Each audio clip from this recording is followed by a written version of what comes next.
All right, folks, welcome to, oh my gosh, episode 9. Yeah, episode 9 of Shame-Ful Locks. We just got through Super Wild Card Weekend, because that's what we call it now. And we are headed to the divisional round of the NFL playoffs. Lots of good football played this last week. I've been very impressed with the NFL. When in the past, I'm kind of one of the NFL's biggest critics. Been very impressed with the games that we saw this past week, except for that pretty boring Monday night game where everyone was missing extra points. But very excited for the slate of 4 games this coming weekend on Saturday and Sunday. Don't let my excitement fool you. My bracket is doing terribly. We tagged brackets on to the end of the episode last week. If you picked them up, great. If not, you're going to look at them again. I had a couple tough losses. From what I hear, Gabe, yours is perfect still? Yeah, I've got a perfect NFL bracket at the moment. All right. Feels pretty well, good. Since yours is perfect, we're going to go to yours first. Let's see if Are you going to put it on the screen here? Yeah, I'm going to do a little screen share. We're Oh, using wow, that's going to be sweet. the peak of our technological abilities here. So without further ado, this is Gabe's bracket right here. You can see that, right? Yeah, I can see it. So Okay. I had the Jags winning, which they came back in crazy fashion. Which, before we go on there, I did do something kind of cool right after you left because you were over watching that game. Yep. I grabbed Jags money line before they won at like plus 150. So that was kind of cool. I wasn't one of those people who got it at like plus 500, but I'm also not crazy. Yeah. But no, I was able to make $16 off that. So that felt well good. done. Just in the nick of time. Well done. Yeah, that felt pretty good. It was a real good grab. Crazy game, Chargers, no one's surprised. Yeah. Unless you're Tim, who had the Chargers winning. I had the Chargers winning. Yeah. Then Cincinnati, I mean, that was kind of a no-brainer in my opinion. I was a little surprised about how close it was because one of my locks was them. I think, what was it, 7.5 or 8.5? I don't remember what I picked, what I ended up locking it in at. Didn't hit. That's what I can tell you right now. Ravens played closer than I thought they would with Tyler Huntley, and it was actually a pretty good game. It was a very good game. Yes. A little low scoring, but somehow went over the over in that game. It seemed like a low scoring defensive battle, though. Yes. Yeah. And then I don't know. I still think the Bengals are pretty good. I think they deservingly won that game. You're sticking with them as your Super Bowl pick? Yeah, I've already locked it in and don't have a cash out option. So we'll update the crowd as that progresses. Sure. Buffalo, another crazy shock to me is I actually thought they would easily cover that 13.5 spread. They did not. I thought they were going to lose for a hot second. I don't know about you. Yes. I locked in just before the game. I locked in a Miami to cover the spread at 13.5. Yeah. It was a part of a 3-leg parlay I ended up hitting on. Saquon to score a touchdown and the Giants to win as well was part of that. So won a nice little 40 spot off of that, which was cool. Nice. I don't know what it was. It was just something that kind of came over me. I was like, you know what? I think the Dolphins are going to cover this thing today. Went with the gut and ended up seeing money on the other side, which is always a good feeling. I love money, let me tell you. Yeah, let's go to the NFC side here. We got sorry, I'm on my phone, so I had to kind of get as get close this guy a webcam. Come on, leave me alone. No, next I had the Giants over the Vikings. Actually, I don't think a lot of people had that, but I thought that kind of seemed like a no-brainer to me. I think you had the Vikings in your bracket, didn't you? Mm-hmm. Yeah, that sucks. But no, yeah. I didn't think the Vikings would get it out. The Vikings offense is decent, but their defense, I think it is more their defense is actually really just that bad. I don't think Daniel Jones is like second coming of God, like everyone from New York is trying to make him out to be. Yeah, they're getting a little high on him right now, but we'll see. It was literally like 6 months ago they thought he was shit. So I don't know. I don't think he's still that good. But hey, he's got a good game this week. We'll find out. Yeah. Dallas, I actually had absolutely no clue which direction that game was going to go in. I was very confused with that as well. Yeah.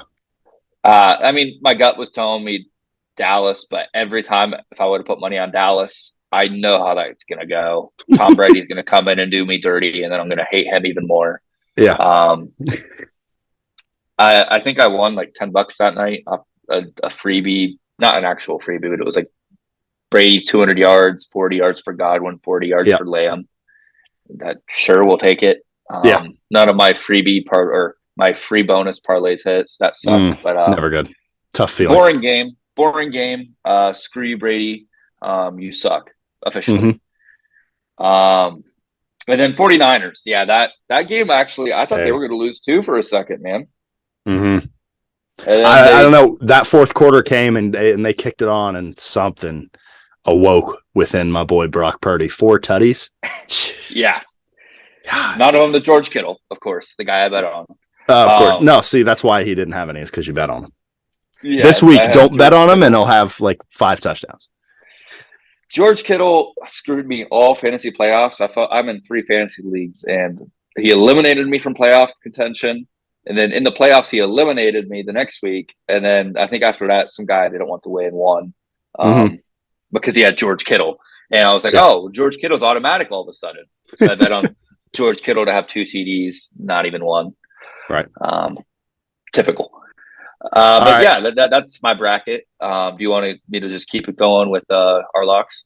Yeah, well, I was going to run through mine real quick. But before we do that, biggest takeaways, who are you what picks are you feeling good about as far as your bracket? What are you a little shaky on, anything like that? This ties into some of my picks for the week, but I'll try to keep it short here. Bengals are beating the Bills. I can tell you this right now. The Bills are very beatable. I don't think the Bills I don't understand all the hype behind them all of a sudden. Like, they've been the Super Bowl favorite all year, but like maybe outside of week 1 where they curb stomped the Rams, have they looked like the Super Bowl champion? Not to me. Not to me. It's a fair argument. I mean, you see some of these throws that Josh Allen makes, and they're just superhuman. Yeah, but other than that, the team kind of stinks. Their defense is not great. Very vulnerable is the way I'd use for them, especially after the game against Miami. You saw, they picked the man off twice in the first half, and it looked like the Dolphins defense had the guy's number. Of course, we couldn't get it to Stephon Diggs, for a touchdown at all in that game. Yeah, of course not. I had a parlay that I put a $20 free bet on. Every leg of that hit to win $500, except for Stephon Diggs' touchdown anytime. So thanks to Josh Allen and Stephon for that. Always fun. All right, we'll take a very brief look at mine. Not a ton to look at, really. I know you'll get confused because I have Dallas playing Philadelphia. That's because I had Minnesota winning. Yeah, I mean, I don't know what I was thinking. I'm having this whiskey here today in celebration of the Vikings being kicked out of the playoffs. Hate the Vikings, every ounce of my body. If there's one team in the NFL I have to say I hate, the Cowboys are a close second, but the Vikings are right behind them. Now with Dallas playing San Francisco, obviously, I don't know. I still like San Francisco. I really do. I mean, especially if they play the way they played in the fourth quarter last week. If they just play a second half like that against Dallas, it'll be an easy win, and no sweat on Brock Purdy's neck. None of that. So, not worried really about my pick. Still with San Francisco. Obviously, you have the Bengals beating the Bills, obviously, because you need them as your championship. Yep. My biggest takeaway, you said you're very skeptical of them. Yes. I think they're a team that has plenty of holes to poke through. However, I think Josh Allen is going to start to be the guy, and this could be a freezing cold take this time next week, but I think Josh Allen is going to start to be the guy, not on talent level and success as Brady, but kind of the guy that you don't want to bet against.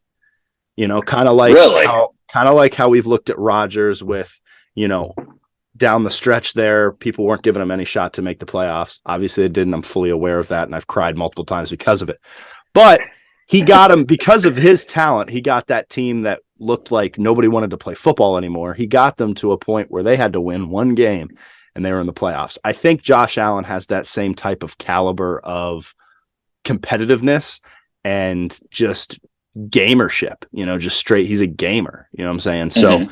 So, I think, and I have a lock on this game that I really like that we'll get to, but that will probably be the best game of the week. Obviously we were cheated out of that game a couple weeks ago.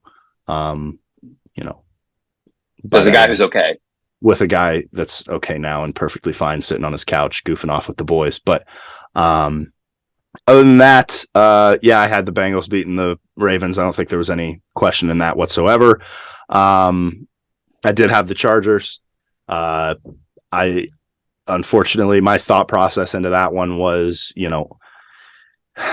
really, I thought, Herbert was a lot more proven than Lawrence as a quarterback. And, that team in general just had a lot more talent versus the Jaguars. Now we're seeing that it's a complete flip of that, I think. Mm-hmm. Not just last week's performance by the Jaguars, but also in combination to the weeks that led up to them winning the division.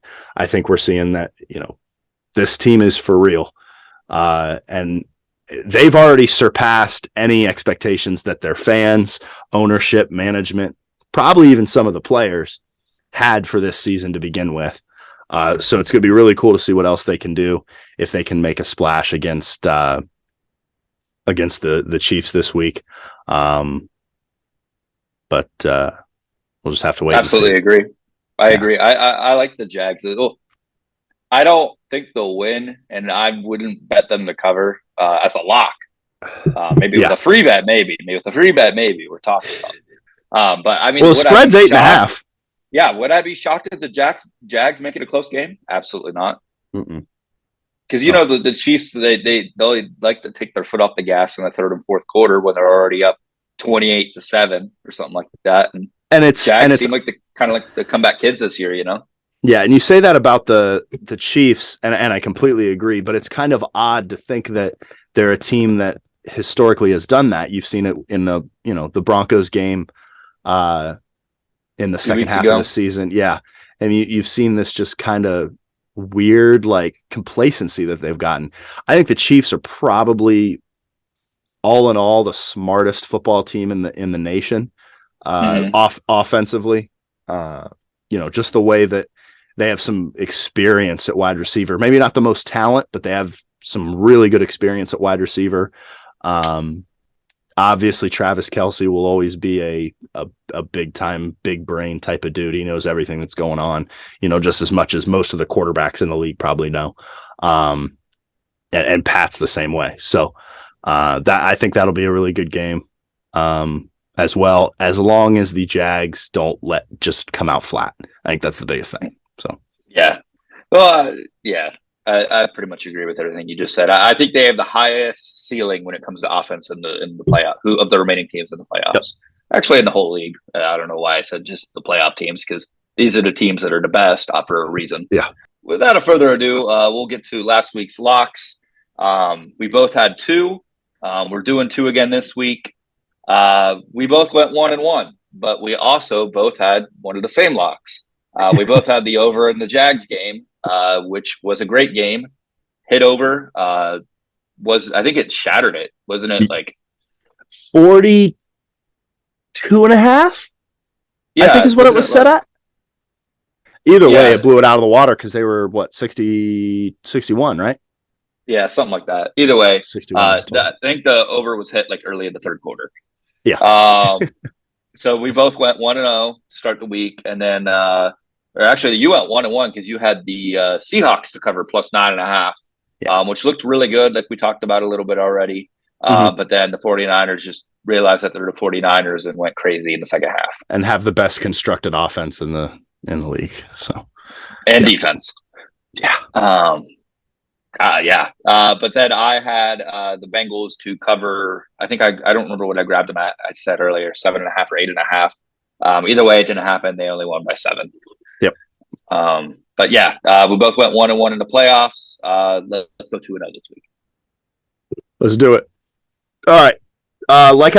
We mentioned a little bit earlier about how you don't know if you like Jacksonville to cover. That was kind of one of my 2 bets that I was kind of wish-washy on, back and forth on. But I ended up settling on the Jacksonville, Kansas City over. Okay. That's the highest over of the week. 52.5, I think is what it was. Yeah. Yeah, that's what I've seen it around, depending on where you go. Yeah, I think it was on FanDuel is where I looked at it. So, highest over of the week, and for good reason. I think my only worry, like I just said, is that the Jaguars come out flat. And if they come out flat, I think Kansas City goes up by 20 and takes their foot off the pedal, like we were just saying as well. And then you don't get the over. I think that's my biggest fear. I think other than that, as long as it is a back and forth game, I have no worries about the over whatsoever.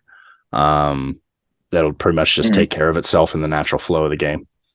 Because I could see the Jags scoring at least 14, and the Chiefs will probably score 30 at least. Mm-hmm. So again, that's close, but I like to think that the Jags keep this a little competitive. Yep. With you that all being 52.5? 52.5 is where I saw it. Yeah. All right. Cool. What are the odds on that? It could fluctuate. -110. -110. Mm-hmm. And then my second lock is of that other good game this week, Cincinnati and Buffalo. Cincinnati right now is 5-point dogs, which I think is ridiculous. Just that little bit of the game that we got to see on Monday night a few weeks ago, the Bengals were clicking. And even though they had a little bit of a slower week last week, I don't think they'll find issues with the Buffalo defense. Poyer is one of the most overrated DBs in the country, and he's going to kind of get exposed a little bit this week. That being said, I still like the Bills to win, but I think Cincinnati to cover 5 is a little bit of a steal. It's going to be close. It's going to be a good game, and I wouldn't be surprised if it comes down to a field goal to go up 2 or 3. So, I like Cincinnati to cover 5 for sure. We'll lock that in. Over to you. Cool. Your 2 locks. Let's hear them. Yeah. So, again, we're going back-to-back weeks where we both got one of the same locks. I also have the Bengals +5. Like I said earlier, the Bills haven't shown it to me yet where I think they're that guy yet. I think that they have a lot of great potential on their offense, but their floor is also just so much lower than it should be. So they can become very pedestrian or make like a stupid mistake where you're like the fumble Josh Allen had where the Dolphins recovered it last week for a touchdown. What the hell was that? Yeah. Why did Josh Allen throw 2 interceptions in that game? Mm-hmm. I know like the Dolphins defense isn't terrible, but it's not like good. Mm-mm. It's not top 10. No. I would say that the Bengals defense is minorly better than them, probably. Even though Eli Apple gets burnt every 5 seconds, but people love the crap on Eli Apple, and I'm one of them. He's the guy. He'll make a good play, and then nobody will talk about it, and then he'll make one bad play a game, and then they'll post about it for weeks. Yeah, and I'm like, I feel so bad for the guy because he's not that bad. If he was actually that bad, he wouldn't be a starting quarterback in the NFL. Well, he's an NFL player, so yeah, it's hard to say he's like shitty or anything like that, but I like crapping on him. It's fun. Plus, he's an Ohio State guy, so yeah, I get it. Understand your reasoning. But yeah, I actually doubled down. So I had the Bengals winning the Super Bowl. I put $20 on it. It pays 150. I saw the Bengals at +200 money line. I grabbed that for 25. Wow, with free money still, but very nice. That'll feel pretty good if that hits. Again, I just think the Bengals win this game straight up. So I love +5. I got that at minus 108. And then second lock of the week. Dude, these Sunday games are actually going to be incredible. I don't know why I was just thinking about this, but the 49ers Cowboys game, that's going to be an interesting game because I think it kind of goes to like Dallas's last game where I didn't really know what direction it was going to go, but I had a feeling that the Cowboys were going to win. That's kind of how I feel about this 49ers game. I think the 49ers will probably win this game.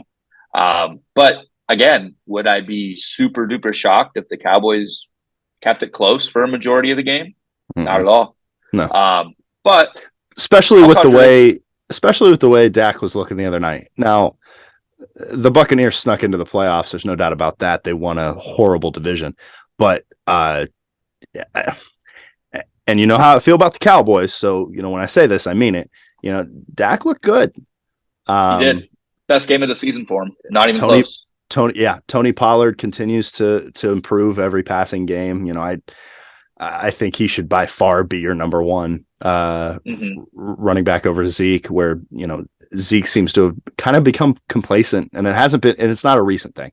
It's been going on the last couple of years. Yeah, it's one of those charts. Tony's going up. Exactly. You take the one trending up. So Zeke's just a glorified fullback at this point because he's just a goal line guy and then a goal line short yardage. Yeah. Which that's great. I mean, if that's what you want to pay him for, go for it. And he's decent at it. I would say he's pretty good at it, actually. Scored a lot of touchdowns this year. Yes. But yeah, I'm getting sidetracked here, but I think the 49ers will come out in the end. I think it'll be a pretty good, entertaining, close game.